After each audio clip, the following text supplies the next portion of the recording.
La communauté scientifique est un peu sous le choc ces jours-ci. Il y a une étude hyper importante qui affirmait que le glyphosate, l'herbicide le plus vendu dans le monde, était sans danger pour la santé.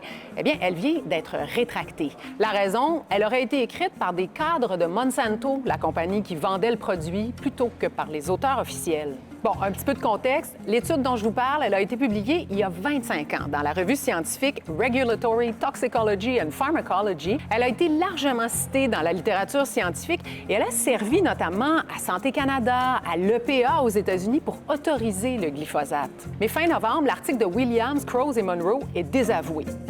La direction de la revue explique que les conclusions de l'étude auraient été dictées par Monsanto et qu'ils auraient potentiellement payé les auteurs de l'étude. Ça, c'est une fraude scientifique grave. On appelle ça du ghostwriting. Sauf que ça fait longtemps qu'on sait que cette étude-là, elle est frauduleuse. Ça avait été exposé en 2017 avec la publication des Monsanto Papers, des milliers de pages de documents internes rendus publics lors d'un procès aux États-Unis.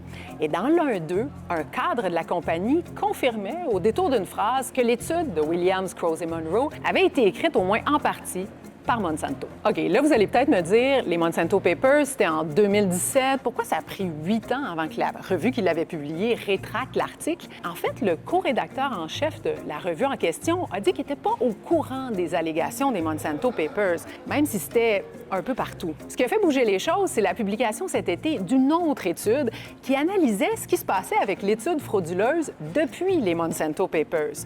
Même si elle était bidon, elle continuait d'être une référence et elle continuait d'être abondamment citée. Chez nous, l'annonce n'inquiète pas Santé Canada, qui nous dit que c'est seulement une étude sur plus de 1300 sur lesquelles ils se sont basés pour donner le feu vert au glyphosate jusqu'en 2032.